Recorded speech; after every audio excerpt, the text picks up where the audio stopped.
All right, you've got your GCP account. Next up, you need to figure out which client tools you're going to use to interact with it. So we're going to go over to the client tools.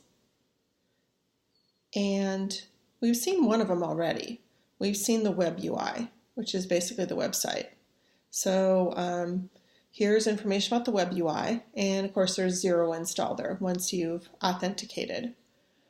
In addition to the web UI, one of my favorite tools is something called the Cloud Shell. And I'll scroll down, and this is an animated GIF here that shows you. You click basically here, and you get an integrated terminal.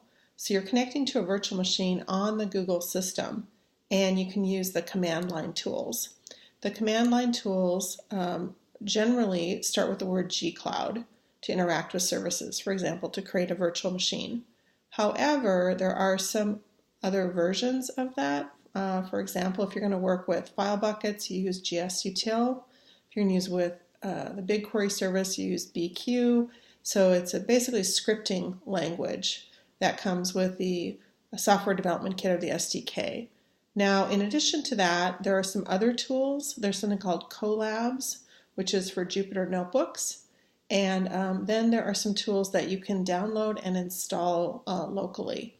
Now, I've included in this guide here a picture of Colabs, which we'll look at in a second, and then links to the CLI or the G-Cloud local tool.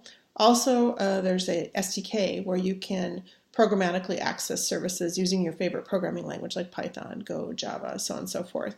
Do follow these download links and the setup guides because it does matter on which operating system if you're installing this locally.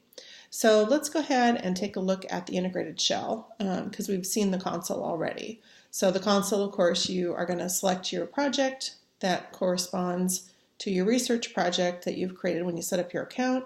So you could, switch projects here. And then once you're in your project, then you're going to work with the services either using this menu or using search generally. Now, in addition to that, when you're kind of beyond exploring and you're starting to write scripts, maybe you're going to share your research work with a colleague or maybe another team. You want to write things as a script so you don't have to have people click on the console, basically. It's for reproducible research. So if I click Activate Cloud Shell, what happens here is your credentials are automatically shared with this virtual machine that's running on GCP. And all of the software development toolkit tools are installed on this virtual machine. So if I make this bigger and to start off here, you notice it says type help to get started. And it says use G-Cloud config set project to change to different projects. So let's actually do that. G-Cloud config set project. And notice the project ID. This is actually an important aspect of working with projects. They have names, IDs, and numbers. So we're going to set this to a different project that I happen to know the ID for. And there it's updated it, and I'm now in that project. So if I said different G-Cloud command,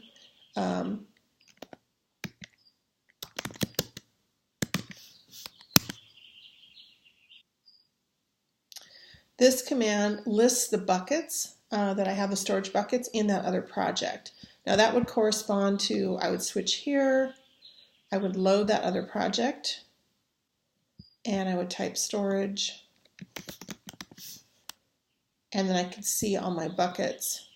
And notice how they're addressed, GS:\whack, the bucket name. That's how this file information, so you can see there's the same name as that. And then if I wanted to switch back to my other project, I could switch here to my GCP for bioinformatics. And if I wanted to do that in the console, of course we know how to do that now. We can just up arrow and we could set this to the project. Now, of course, we have to put what? We know to know the project information. So let's just, again, this is just commonly how you work when you're developing a script. So we want to set this to the project ID. So we want to set it to GCP for bioinformatics. and that updated the project property. So this is a really useful tool. In addition to this, you've got key combinations, terminal settings, you can make multiple windows, you have a Cloud Shell environment, you have a code editor, and a web preview. And so, these tools will be useful, for example, if you're making a website. Now, in addition to this tool, I mentioned Colabs. So Colabs is from Google Research, and what this is a Jupyter notebook interface, and kind of like the virtual machine they host for you for Cloud Shell, Google's hosting the infrastructure for this for you.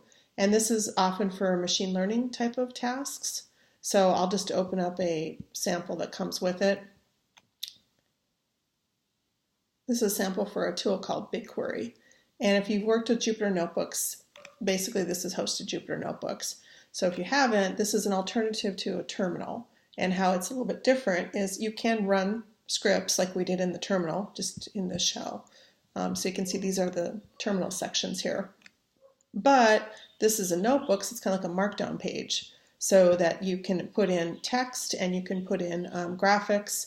So I find this is really commonly being used in research. So I wanted to just introduce it here because I'll use this for a client sometimes as an alternative. So here's where you put your project ID, here's where you're authenticating, and then you're going to work with this BigQuery, which is a SQL on Files service. So in addition to using Colab, of course, you could install locally, and then you'd be working with G Cloud on your terminal.